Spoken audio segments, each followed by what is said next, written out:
we are right at a very high potential turning point in 100 Years Quest, and that is regarding the White Witch's character. There's the possibility that she ends up joining up and staying with the Fairy Tale Guild. I mean, joining up is like joining the main cast for all the stuff with the Dragon Gods, and obviously with Selene as the next big enemy, it would make sense of why she would be, a big staged character to fight against Selene next arc. The question is she going to go like as her own faction, or is she going to join up with the Fairy Tale Guild members in order to fight them, to fight against Selene? And I wanted just to get this out there because it's an idea I had. I've constantly been wondering like how Gildarts could come into the 100 Years Quest, and in the events that Selene decides to just stay as essentially her own faction, her own group, because she does have Rebellious, she does have her own squad. We haven't seen them yet. Any like original characters to it. We've seen people mind controlled and been in them, but we don't know whether or not it's going to just be people she's mind controlled of older characters brought in, or if there's going to also be characters originally like that people that are debuted into the series that are part of her group. But there is the fact that she did control like a majority of the Fairy Tale Guild, and for the most part, like the two that she had that were by far the biggest enemies were Laxus and Jalal. Jalal's was set more of for the development of him and his relationship with Urza. I think his big fights are going to be in the next arc. I think he's going to have a bigger role in the Selene arc, whereas like Urza versus Jalal was fantastic. I thought that was a great fight. I had a lot of fun. 2 chapters, solid length, as well as just a lot of really badass choreography and a lot of really good scenes in both action and character development for Urza, and just the way that she spoke to Laxus after their fight was just great. I thought that was fantastic, and I really like how close she's getting when you like look back at different scenes of like her talking about how strong Laxus is and really competing for it.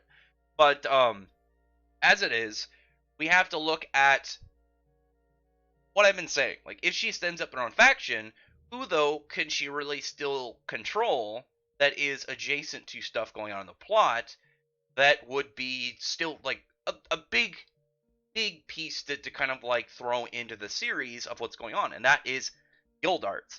Imagine that after having members of the Fairy Tale Guild controlled, she's like, oh, well, I still want to do this. I don't have the control over Mercephobia anymore. She didn't get control over Alderon, but she should know, rather, after controlling people in the guild and being a part of the guild, she should know about Gildarts. And it wouldn't surprise me if she met Gildarts, at least for like a brief moment over the course of time that stuff's been happening. Like maybe Gildarts just popped in briefly and she met him before she ended up taking over the guild.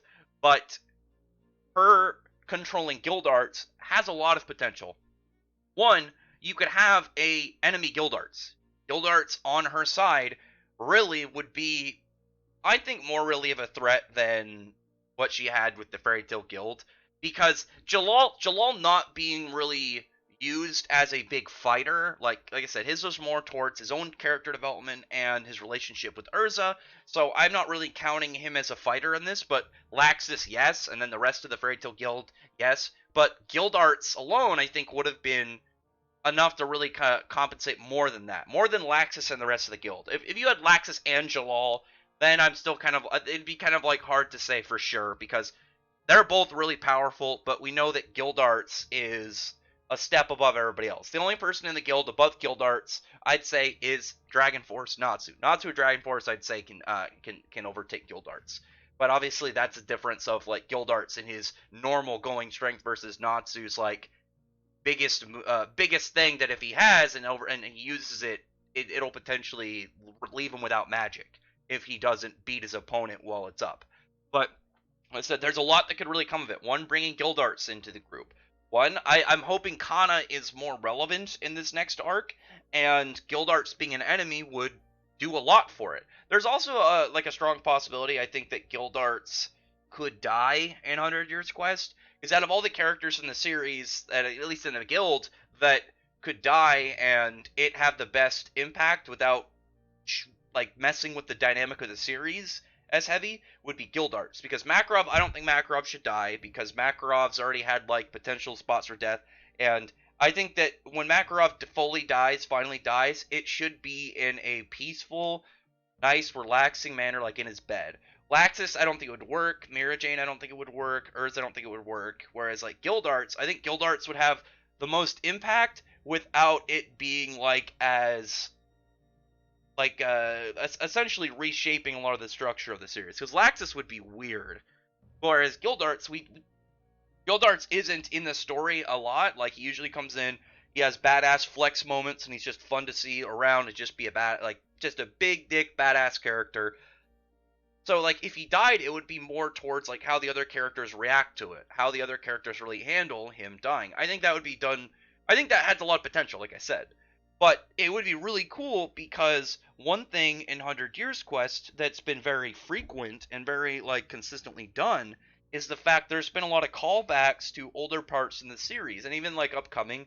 Hiromashima said there's going to be some nostalgic characters showing up in this manga soon, and I personally think that with all Celine and the moon stuff, it's going to be the people of Galuna Island. There's a lot of stuff we could find out connecting to her from older parts, because there's a lot of things like Fairy Glitter and stuff, the Bellionese, that really could kind of link to her. And I think that something like Natsu getting like a full fight with Gildarts, whereas this would be the best way to do it in my opinion, a controlled Gildarts while Natsu gets to actually fight him full out. And it would be the same style as like him fighting people in the guild, because Natsu didn't really get a good fight out of anybody in the guild while they're controlled. Like we saw like Makarov, even with Rice just completely taking over his body, getting a high synchro rate, Natsu was still able to just plow through him. He was still way too powerful for them. So like Natsu got like a really good fight with like Aldera and stuff, but I think the best one for Natsu would be Gildarts, because Urza's obviously was either Laxus or Jalal. Jalal for more personal reasons, Laxus for more of kind of like people really like like I said back in Fighting Festival, people wanted to see them fight. We got a little bit of it, but obviously that became Natsu's fight, and Urza went to go take down the Thunder Palace. Whereas we finally got to see Urza and Laxus all out fight each other. And I think that best way to kind of do Gildarts in that manner would have Natsu and him get to full fight each other. And it would be awesome, because Natsu would go all out. He would love to fight Gildarts. Plus, it would also be like, you got to beat him in order to save him. And in this scenario, it would be like Natsu has to overcome Gildarts in order to keep Gildarts from, walk in control by the White Witch, killing people in the guild, as well as saving Gildarts. I think that has a lot of potential for both just big hype, story writing, character development, and just in general. Like everybody wants to see a full fight between current Natsu and Gildarts. Because plus it would be perfect now before Natsu gets to Dragon God level to where he's gonna be far beyond Gildarts. This could be the perfect way for to show Natsu overtaking that level and then finally moving onto like his own pedestal, his own position in the guild, above Gildarts, to fully be above Gildarts, and before he ends up evolving towards levels beyond Gildarts' capabilities. Because like when it came to like Fairy Heart Seraph, that's Natsu's Savage Dragonfire. He's still capable of doing it, but we don't know if he can just drop it out like in any fight. It's probably more dependent on his emotional state. In very specific scenarios, it's still possible. But we don't know if he can just anytime he's in a fight if he wanted to use it. Whereas Dragon Force he can, and with Dragon Force I think he can beat Gildart. So I wanted to go over this. It's a little bit longer than I thought the video would be, just because it is a very, very high potential thing that could happen in the fight.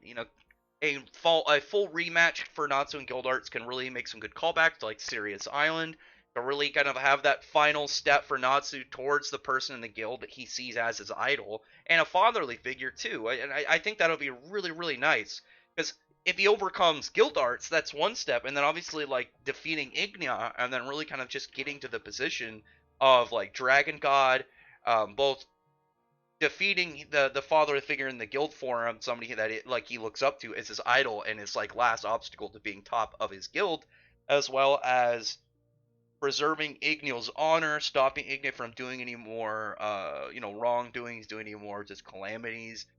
I think there's just such a high setup for Natsu's character in this, and especially like when we saw like the beta having a lot of character development and moments for him, like talking about Zareth and whatnot, as well as like when he we know from his beta heaven now, even like Acnologian stuff, he still wants him to rest peaceful, happy in death, and it just showed Natsu's kindness and how much more than he is than just a high energy dude that likes to fight. It shows a lot more about his character that I think a lot of people give credit for. But other than that, comment below, thumbs up the video, but from the like button, subscribe button, and check out my other videos. Other than that, I appreciate everyone who's already subscribed, and I thank you all for listening. Bye.